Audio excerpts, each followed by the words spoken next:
இப்போ ஒரு வகையில் வந்து கமல் சார் ஒரு கருத்தை சொல்லும்போது அது பெங்களூரில் என்ன பண்ணுறாங்க, த தக் லைஃபுக்கு நாங்கள் வந்து படத்தை ரிலீஸ் பண்ண மாட்டோம். உடனே இப்போ நம்ம என்ன சகோதரர் சீமான் என்ன சொல்கிறாருங்க, நான் கேஜிஎஃப் படத்தை ரிலீஸ் பண்ண மாட்டேன்.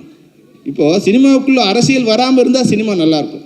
சினிமா அது தன்னைத்தானே காப்பாற்றுக்கு. நீங்கள் உங்கள் வேலையை பாருங்கள். ஒருவேளை நீங்கள் வந்து அங்கே இருக்கிற கன்னட அமைப்புகள் வந்து கமலஹாசன் சாருக்கு நீங்கள் வந்து எதிர்ப்பு தெரிவிக்கிறதா இருந்தால் மக்கள் நீதி மையம் இங்கே வந்து நான் ஓட்டு போட மாட்டோம்னு சொல்லுங்கள். அதுதான் வந்து சரியான அவர் அப்போ வந்து சரியாக இருப்பார்.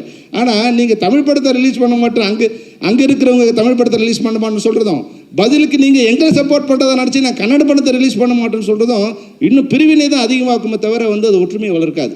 ஒருவேளை இங்கே இருக்குன்னு சொன்னால் தக் லைஃப் நான் வந்து கன்னடாவில் ரிலீஸ் பண்ணுவேன், கர்நாடகாவில் ரிலீஸ் பண்ணுவேன் அப்படிங்கிற இது சொன்னால் அது நல்லாயிருக்கும். எப்பவுமே அரசியல் வந்து மனிதர்களை பிரிக்கும், சினிமா வந்து மனிதர்கள் ஒன்று சேர்க்கும். இங்கே சினிமாவில் வந்து ஜாதி மதம் மொழி இப்போ பாருங்கள், பல்வேறு இப்போ கன்னடாவில் வந்து ஹீரோயின் வந்திருக்காங்க, கேரளாவில் வந்து ஹீரோ வந்திருக்காரு, பல்வேறு மொழியிலேருந்து பல்வேறு மதங்கள் வந்திருக்காங்க. தமிழ்நாடு வந்து பெரும்பாலும் எல்லாரையும் வந்து ஒரு அரவணைச்சு போகிற இது. இந்த இடத்துல வந்து அரசியல்வாதிங்க அரசியல் மட்டும் பண்ணிட்டு இருந்தால் போதும்.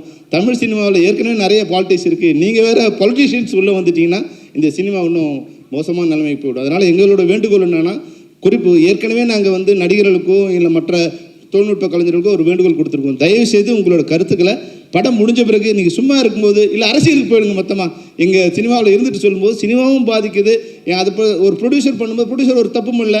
இப்போ ஒரு இதே படம் ஒரு வேளை கமல்ஹாசன் சாராக இருந்தால் சமாளிக்கலாம், வேற ஒரு ப்ரொடியூசராக இருந்தாங்கன்னா அந்த படம் அங்கே ரிலீஸ் பண்ணால் இன்றைக்கி வந்து மிகப்பெரிய ஒரு பார்ட் வந்து ரிலீஸ் பண்ண முடியாமல் போகிற ஒரு சுச்சுவேஷன் வருது. இன்றைக்கி வந்து சமூகம் எப்படி இருக்குன்னா ஒரு கொந்தளிப்பான சூழ்நிலை இருக்குது. எங்கே சண்டை போடலாங்கிற மாதிரி காத்துக்கிட்டு இருக்காங்க.